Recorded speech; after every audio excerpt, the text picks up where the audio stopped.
사실상 이게 조차박이 아니냐라는 이야기를 한 적이 있었거든요. 자, 그래서 7월 22일자로 이제 K리그 여름 이적 시장이 문을 닫게 되는데 저희가 사실 녹화 들어가기 전에 불과 1시간도 안 된 시점에 이 오피셜이 나왔거든요. 사실 FC 서울 지금 상당히 좀 어렵습니다.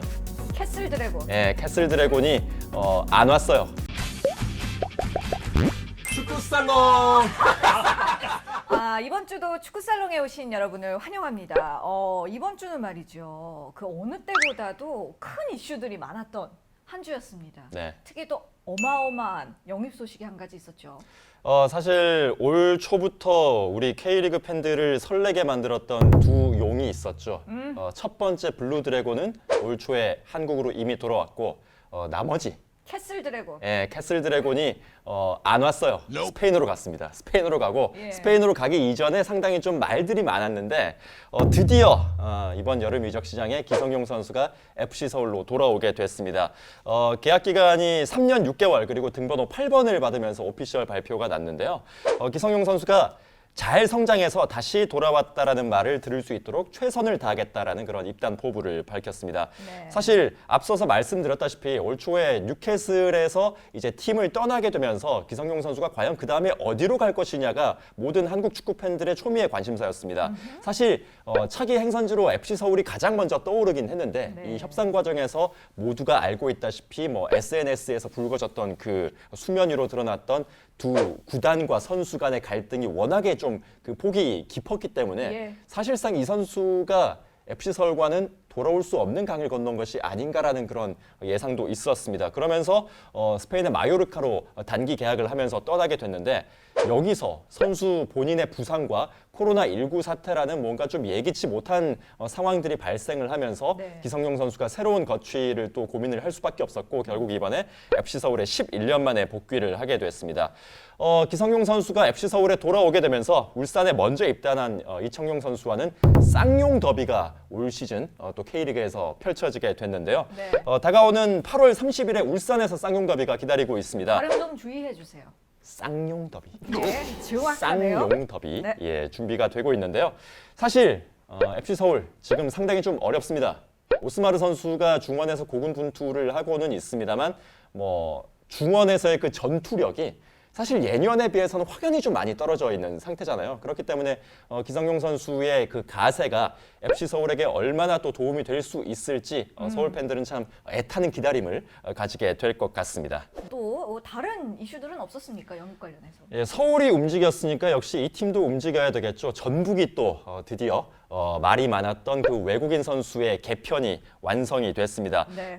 먼저 모 바로우 선수가 전북에 오피셜 입단 발표를 하게 됐습니다. 원래 모두 바로 아니었어요? 예, 모두 바로우라는 이름으로 많은 축구 팬들에게는 알려져 있었는데 한국 등록명은 이제 모 바로우라는 이름으로 등록을 하게 됐습니다. 이 선수가 27살의 아주 젊은 선수입니다. 그리고 감비아 국가대표로 8경기 나와서 한 골을 기록을 했는데 상당히 좀 전도유망한 선수다 이렇게 볼 네. 수가 있을 것 같습니다. 좋은 자원을 영입을 했군요. 예, 구스타보 선수 역시 오늘 녹화일 기준으로 오피셜 발표가 드디어 나왔습니다. 사실 올 시즌에 전북이 뭐 윙어도 마땅치 않게 없었지만 최전방 스트라이커의 그 무게감 역시 예년만은 못했죠. 이동국 선수는 점점 이제 황혼기를 향해서 접어들고 있고 아마 또 구스타보 선수가 역시 컨디션을 되찾고 피치 위에 올라오게 된다면 모라이스 감독에게 아주 중요한 옵션이 될 것 같습니다. 예. 예, 반면 이 모 바로우 선수에게 전북 좋은 팀이야 라고 조언을 해줬던 벨트비크 선수는 오히려 전북을 떠나게 됐습니다. 아하. 이 선수가 수원FC로 이적을 하게 됐는데요. 사실 시즌 초반에 부산전에서의 그 극장골을 전북 팬들은 아직도 잊지를 못할 것 같습니다. 그런가요? 하지만 저 잊었습니다 이미. 네. 이미 사람이 떠난 이렇게. 네, 떠난 선수는 이제 뭐 사실 뭐 벨트비크 선수에게 그렇게 막감정이 있는 것은 아니지만 예. 그래도 어쨌든 새로 들어온 선수가 더 잘하기를 마음에서 저는 머릿속을 깨끗하게 지우도록 하겠습니다. 팀도 바뀐 만큼 나 처음부터 다시 시작할래 라는 그런 마음이 있었던 것 같아요. 등록면도 라스로 바꿨습니다. 오. 벨트비크가 아니라 이제부터는 라스인데 이 라스 선수가 현재 수원FC에서 잘 뛰고 있는 북한 국가대표 출신의 현재 또 리그2, K리그2 득점 1위죠.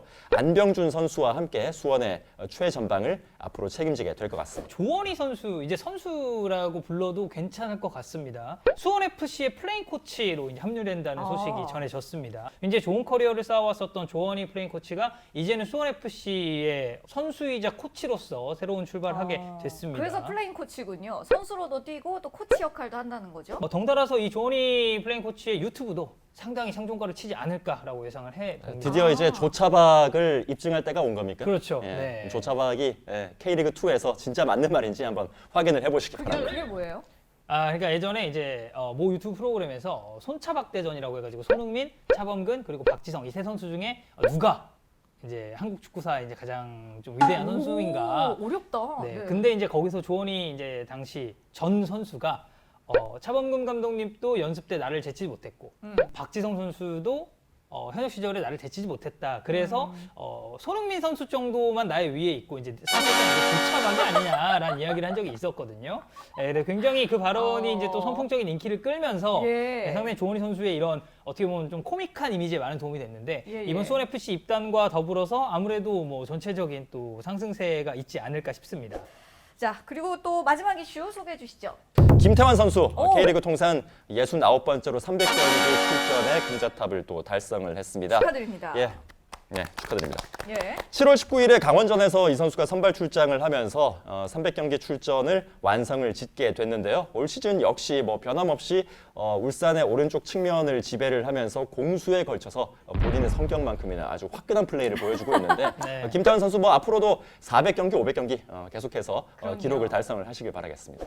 자, 이제 지난 K리그 12라운드 경기 리뷰로 넘어가 보도록 하겠는데요. 7월 18일과 19일 양일에 걸쳐서 지난 주말 총 6경기가 치러졌었죠. 자, 이 경기들 중에서 우리가 어떤 경기를 좀 자세하게 되짚어보면 좋을까요? 뭐 아무래도 저희가 프리뷰했었던 수원과 성남의 경기를 이제 마계대전. 좀 살펴봐야겠는데 네. 그때 뭐라고 했어요? 근소 우위로 이제 성남이 좀 이길 것 같다고 제가 말씀을 드렸었죠. 와, 이래서 야, 사람이 이게 물타기라는 게 이게 그래요. 그 이래서 사람이 화장실 들어갈 때 다르고 나올 때 다르다고 이러시면 안 됩니다. 자료화면 분명히 다 남아 있어요. 네, 그 인서트 가능하시죠, 우리 감독님들, PD님들? 가능하다고 이렇게 고개를 끄덕였는데 예. 제가 사실 수원이 이긴다고 했습니다. 예, 이긴다고 했고 수원과 성남이 경기를 펼쳤습니다. 이제 예전에 이 두 팀이 맞붙게 되면 마계대전이라는 표현을 썼었는데요. 그러니까요. 자, 라인업 먼저 살펴보겠습니다. 수원은 노동건 골키퍼가 나왔고 양팀 모두가 사실 이게 3백으로 나왔습니다. 특이점은 사실 큰 점은 없었습니다만 일단 수원 같은 경우는 김민우 선수와 명준재 선수가 양 윙백으로 출전을 했고요. 네. 최전방은 김건희 선수와 타가트 선수가 꾸리게 됐습니다. 성남 같은 경우는 최근 이적 이후에 상당히 좋은 폼을 보여주고 있는 나성호 선수가 2선 공격수로 출전하게 됐고 최전방은 김영성 선수가 이제 나오게 됐는데 뭐 전체적으로 봤을 때는 성남이 경기의 주도권을 쥐고 풀어 나갔습니다. 전반전에도 그렇고 후반전에도 그렇고 이 흐름을 변하지 않았는데 이 성남이 굉장히 잘했었던 포인트 중에 하나는 수원의 윙백들이 전진하면서 생긴 뒷공간을 지속적으로 공략했다는 점입니다.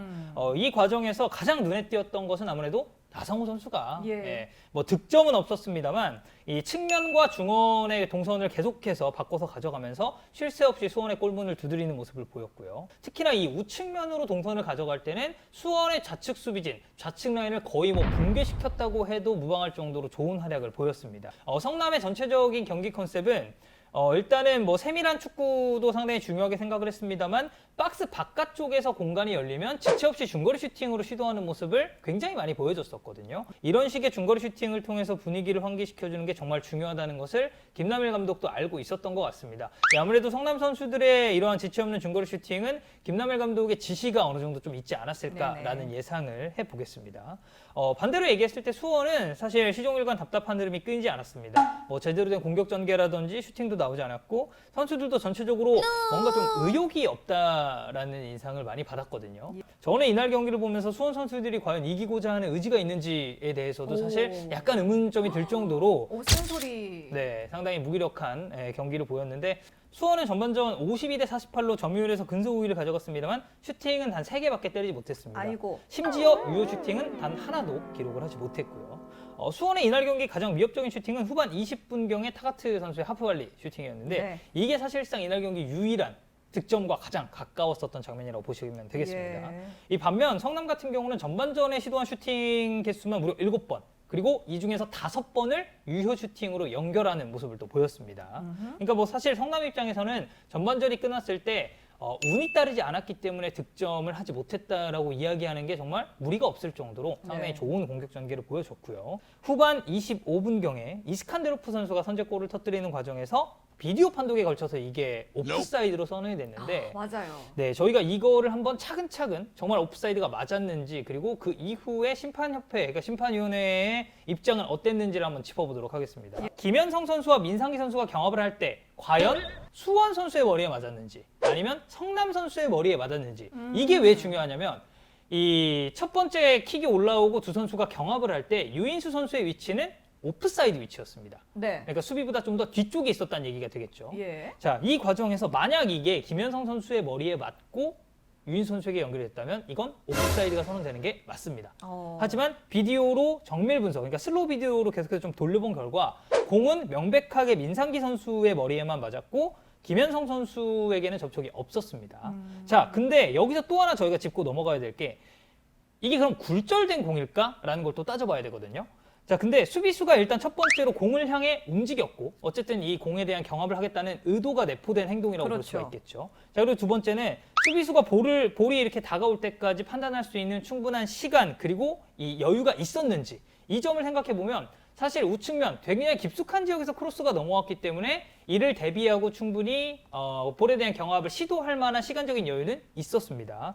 그래서 이 심판위원회 측에서도 강치돈 심판 강사가 한 말을 좀 되짚어보면 영상을 정밀 분석해보니까 김현성 선수의 머리에 닿지 않았다. 처음에는 닿았다고 판단을 했지만 정확하게 잡지 못했다. 이는 오심이며 판정에 관해서 유감스럽게 생각한다라는 입장을 밝혔습니다. 그러니까 주심이나 부심이 즉각적으로 이 상황을 보고 판단하기에는 무리가 있는 게 맞아요. 왜냐하면 두 선수가 동시에 경합을 했었고 육안으로 판단하기에는 정확하게 어떤 선수의 머리에 맞았는지가 좀 애매할 수가 있는데 문제는 VAR을 통해서 이것을 다시 확인을 했단 말이죠. VAR을 저희가 도입한 이유는 결국에는 오심으로 인한 피해를 줄이기 위해서거든요. 그렇죠. 근데 결국에는 이 심판위원회 측에서도 오심이라는 입장을 발표를 했고 슬로우 비디오로 돌려본 결과에는 명백하게 민상희 선수의 머리만 맞고 이게 또 공이 됐기 때문에 사실 이 경기를 성남이 뭐 결과부터 얘기하자면 승리를 했기에 망정이지. 그러니까요. 만약에 무승부가 나왔다든지 아니면 패배하는 결과가 있었다면 이것은 또 적지 않은 후폭풍이 있었지 않을까라는 생각을 해봅니다. 예. 자, 그리고 이제 뭐 간략하게 뒷부분만 살짝 설명을 드리면 성남이 후반 코너킥 상황에서 이창용 선수의 헤더골을 터지면서 이날 경기 결승골로 연결됐습니다. 네. 교체 투입된 수원의 임상엽 선수가 볼의 낙하 지점을 제대로 파악하지 못했고 이 선수까지 놓치는 미스를 범하게 됐고요.